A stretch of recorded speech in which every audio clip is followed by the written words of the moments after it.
हरे कृष्णा। आइए आज हम गीता जी के चौथे अध्याय के 29 और 30वें श्लोक की विस्तृत व्याख्या करेंगे। अपाने जुह्वति प्राणम प्राणे पानम तथा परे प्राणापान गतिरुद्ध्वा प्राणायाम परायणा अपरे नियताहारा प्राणान प्राणेषु जुह्वति सर्वेप्येते यज्ञविदो यज्ञक्षपित कल्मषा। अर्थात दूसरे कितने ही प्राणायाम के परायण हुए योगी लोग अपान में प्राण का पूरक करके और प्राण और अपान की गति रोककर कुंभक करके फिर प्राण में अपान का हवन रेचक करते हैं तथा अन्य कितने ही नियमित आहार करने वाले प्राणों का प्राणों में हवन किया करते हैं। ये सभी साधक यज्ञों द्वारा पापों का नाश करने वाले और यज्ञों को जानने वाले हैं। व्याख्या है, प्राण का स्थान हृदय ऊपर तथा अपान का स्थान गुदा है। श्वास को बाहर निकालते समय वायु की गति ऊपर की ओर तथा श्वास को भीतर ले जाते समय वायु की गति नीचे की ओर होती है। इसलिए श्वास को बाहर निकालना प्राण का कार्य और श्वास को भीतर ले जाना अपान का कार्य। योगी लोग पहले बाहर की वायु को बाईं नासिका चंद्र नाड़ी के द्वारा भीतर ले जाते हैं। वह वायु हृदय में स्थित प्राण वायु को साथ लेकर नाभि से होती हुई स्वाभाविक ही अपान में लीन हो जाती है। इसे पूरक कहते हैं। फिर वे प्राण वायु और अपान वायु दोनों की गति रोक देते हैं। न तो श्वास बाहर जाता है और न श्वास भीतर आता है। इसे कुंभक कहते हैं। इसके बाद वे भीतर की वायु को दाईं नासिका सूर्य नाड़ी के द्वारा निकालते हैं। वह वायु स्वाभाविक ही प्राण वायु को तथा उसके पीछे पीछे अपान वायु को साथ लेकर बाहर निकलती है। यही प्राण वायु में अपान वायु का हवन करना है। इसे रेचक कहते हैं। 4 भगवान नाम से पूरक, 16 भगवान नाम से कुंभक और 8 भगवान नाम से रेचक किया जाता है। इस प्रकार योगी लोग पहले चंद्र नाड़ी से पूरक, फिर कुंभक और फिर सूर्य नाड़ी से रेचक करते हैं। इसके बाद सूर्य नाड़ी से पूरक, फिर कुंभक, फिर चंद्र नाड़ी से रेचक करते हैं। इस तरह बार बार पूरक कुंभक रेचक करना प्राणायाम रूप यज्ञ है। परमात्मा प्राप्ति के उद्देश्य से निष्काम भाव पूर्वक प्राणायाम के परायण होने से सभी पाप नष्ट हो जाते हैं। अपरे नियताहारा प्राणान प्राणेषु जुह्वति। नियमित आहार विहार करने वाले साधक ही प्राणों का प्राणों में हवन कर सकते हैं। अधिक या बहुत कम भोजन करने वाला या बिल्कुल भोजन नहीं करने वाला यह प्राणायाम नहीं कर सकता। प्राणों का प्राणों में हवन करने का तात्पर्य है प्राण का प्राण में और अपान का अपान में हवन करना, अर्थात प्राण और अपान को अपने अपने स्थानों पर रोक देना। न श्वास बाहर निकालना, न श्वास भीतर लेना। इसे स्तंभ वृत्ति प्राणायाम भी कहते हैं। इस प्राणायाम से स्वाभाविक ही वृत्तियां शांत होती है और पापों का नाश होता है। केवल परमात्मा प्राप्ति का उद्देश्य रखकर प्राणायाम करने से अंतःकरण निर्मल होता है और परमात्मा की प्राप्ति होती है। सर्वेप्येते यज्ञविदो यज्ञक्षपित कल्मषा। 24वें श्लोक से 30वें श्लोक तक के पूर्वार्ध तक जिन यज्ञों का वर्णन हुआ उनका अनुष्ठान करने वाले साधकों के लिए यहाँ सर्वेप्येते यज्ञ पद आया है। उन यज्ञों का अनुष्ठान करते रहने से उनके संपूर्ण पाप नष्ट हो जाते हैं और अविनाशी परमात्मा की प्राप्ति होती है। वास्तव में संपूर्ण यज्ञ केवल कर्मों से संबंध विच्छेद करने के लिए ही है।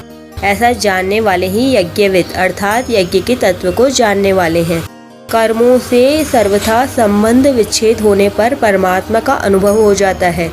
जो लोग अविनाशी परमात्मा का अनुभव करने के लिए यज्ञ नहीं करते, प्रत्युत श्लोक परलोक स्वर्ग आदि के विनाशी भोगों की प्राप्ति के लिए यज्ञ करते हैं, वे यज्ञ के तत्व को जानने वाले नहीं हैं। कारण कि विनाशी पदार्थों की कामना ही बंधन का कारण है। गतागतम काम कामा लभन्ते।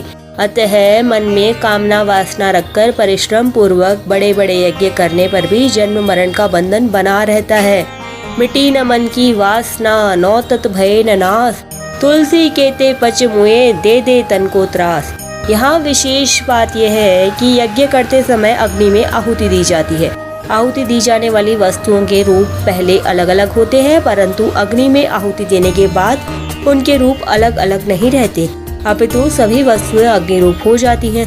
इसी प्रकार परमात्मा प्राप्ति के लिए जिन साधनों का यज्ञ रूप से वर्णन किया गया है उनमें आहुति देने का तात्पर्य यही है कि आहुति दी जाने वाली वस्तुओं की अलग अलग सत्ता रहे ही नहीं, सब स्वाहा हो जाए। जब तक उनकी अलग सत्ता बनी हुई है तब तक वास्तव में उनकी आहुति नहीं दी, अर्थात यज्ञ का अनुष्ठान नहीं हुआ।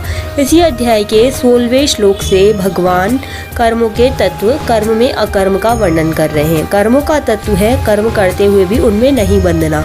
कर्मों से न बंधने का ही एक साधन है यज्ञ। जैसे अग्नि में डालने पर सब वस्तुएं स्वाहा हो जाती है, ऐसे ही केवल लोकहित के लिए किए जाने वाले सब कर्म स्वाहा हो जाते हैं। यज्ञाचरतः कर्म समक्रम प्रविलीयते। निष्काम भाव पूर्वक केवल लोक हितार्थ किए गए साधारण कर्म भी परमात्मा की प्राप्ति कराने वाले हो जाते हैं, परंतु सकाम भाव पूर्वक किए गए बड़े से बड़े कर्मों में भी परमात्मा की प्राप्ति नहीं होती, कारण कि उत्पत्ति विनाशील पदार्थों की कामना ही बांधने वाली है। पदार्थ और क्रिया रूप संसार से अपना संबंध मानने के कारण मनुष्य मात्र में पदार्थ पाने और कर्म करने का राग रहता है कि मुझे कुछ न कुछ मिलता रहे और कुछ न कुछ करता रहूं।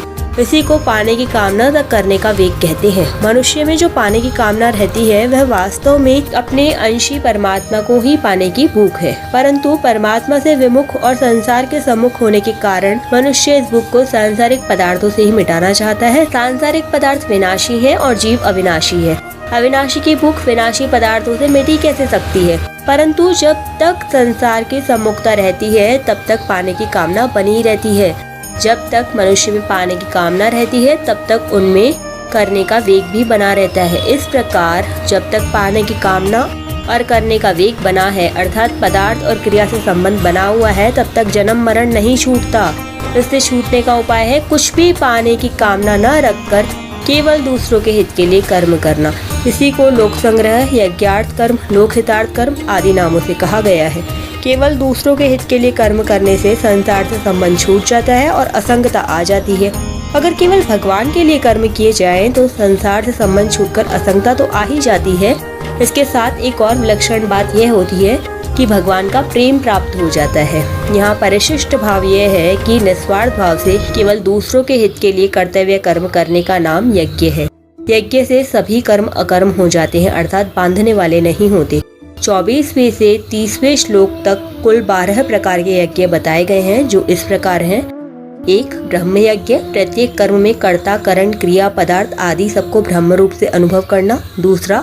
भगवद अर्पण रूप यज्ञ, संपूर्ण क्रियाओं और पदार्थों को केवल भगवान का और भगवान के लिए मानना। 3. अभिन्नता रूप यज्ञ, असत से सर्वथा विमुख होकर परमात्मा में लीन हो जाना, अर्थात परमात्मा से भिन्न अपनी स्वतंत्र सत्ता न रखना। इसे कर्तव्य कर्म रूप यज्ञ भी कहते हैं, जो केवल दूसरों के हित के लिए संपूर्ण कर्तव्य कर्म करना है।